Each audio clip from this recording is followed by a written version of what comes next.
Namaskar children.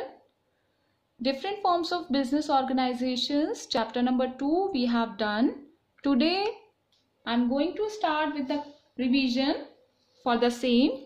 So on the basis of formation, business organizations can be classified into 5 categories, which we have already discussed. A quick revision we will have today. So the first one is sole proprietorship, then joint Hindu family business, partnership, cooperative societies and joint stock company. So today I am going to take the revision of sole proprietorship. So first we see that what is the meaning of this term. Sole means single and proprietorship, ownership. That I told you earlier also.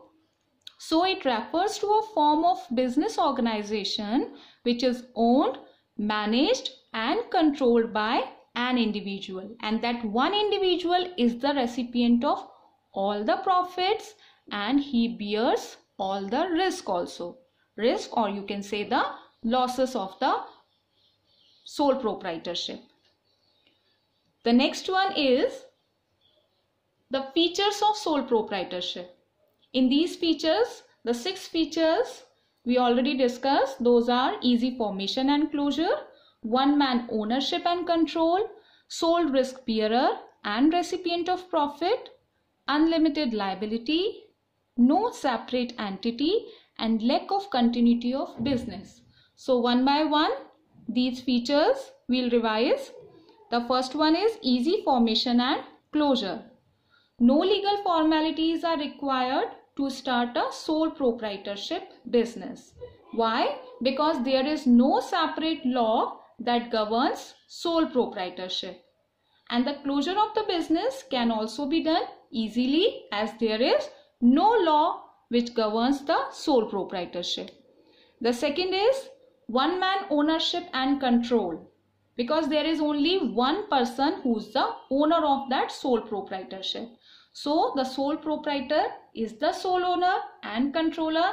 That's why he alone can take all the decisions relating to his business as well as for the planning also, to carry out the plans which he has already made. The next feature is sole risk bearer and recipient of profit. Since there is only one owner in sole proprietorship, so the risk of failure of business is to be borne by the sole proprietor. Means he is the one who has to bear all the risk as well as losses. The same thing is there in the profit also. If the business makes profit, he receives the entire profit because he is the only one who is looking after all the activities. The next is unlimited liability. Sole proprietors have unlimited liability. First we see that what is the meaning of this term. It means that the owner, means that sole proprietor, is personally responsible for payment of debts, the debts which he has taken, in case the assets of the business are not sufficient to meet all the debts. Here you can see that one person is using his personal assets, okay, because he is not able to repay the debts which he has already taken, okay. So next is no separate entity. The person who is working as a sole proprietor, there is no distinction in the eyes of law is made between the sole trader and his business, because the business does not have an identity separate from the owner.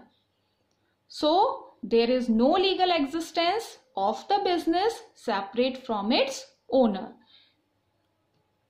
Now next feature is that is lack of continuity of business. Death, insanity, imprisonment, physical ailment, insolvency, these all things, if it will happen with the sole trader, that will direct effect on the business, as well as it can affect in this manner that the business may even cause closure, okay. So lack of continuity is there because there is only one person who have to, that person is the owner of that business. Now we see that what are the merits of sole proprietor. Now the first merit is quick decision making. Here you can see that one person is making the plans. So he have two options, plan A and plan B. So there is no need to ask someone else that which plan he should opt. He by himself is opting plan B. So the sole proprietorship type of business, it provides freedom in taking business decisions. The next is confidentiality of information. Sole proprietor can keep all the information related to business operations confidential and maintain secrecy. He is not bound by law to publish firm's account. Okay, so all the information he can keep with him only. The next is direct incentive. A sole proprietor directly reaps the benefits of his or her efforts as he or she is the sole recipient of all the profits. This provides maximum incentive to the sole trader to work hard, and incentives are the extra benefit. Okay, so this direct relationship between effort and reward act as the incentive to sole trader. The next benefit is sense of accomplishment. The knowledge that one is responsible for the success of the business not only contributes to self-satisfaction but also instills in the individual a sense of accomplishment and confidence in one's ability. Okay, why is it so? Because that one person is there, whatever he is doing, his activities which he is performing in the business, and whatever the reward, whatever the incentives he is getting, at the same time the confidence level of that person also be increased. The next merit is easy formation and closure.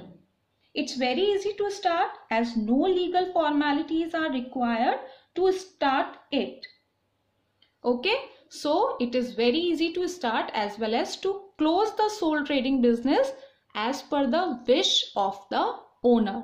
Whenever he wants to start, he can start, and whenever he is feeling that this type of business is not suitable for him, he or she can close that business. Now we see that what are the demerits or the limitations of sole proprietorship. The first one is limited capital. The limited resources are there. Obviously, only one person is there, so an individual can bring only limited capital. Limited capital means limited size of business and thus limited profit. Resources are limited. Why is it so? Because his or her personal savings and borrowings from others are also limited. Fine. So this is in case if a sole proprietor wants to expand his or her business, then the sole proprietorship type of business is not suitable. The next is limited managerial ability. Because there is only one person and the owner has to assume the responsibility of various managerial tasks such as purchasing, selling, financing, and due to limited resources, sole proprietor may not be able to employ and retain talented and ambitious employees. Okay, so the managerial ability of proprietor is limited and he cannot avail the services of experts by employing them due to limited finance. The next limitation is unlimited liability. If the business fails, the creditors can recover their dues not merely from the business assets but also from the personal assets of the proprietor. If the business is unable to pay off its debts, the private property of the proprietor will be held liable. So this is a big disadvantage of sole proprietorship. The next one is limited life of business, death, insolvency, illness, imprisonment. In case any kind of problem will occur with the sole proprietor, in this situation it affects the business and can lead to its closure. Okay, so this is the first form, that is sole proprietorship. So this is the revision of the first part. Now one by one, in the next class I am going to take the joint Hindu family business, so that the concept of the chapter you can thoroughly understand. Okay, thank you.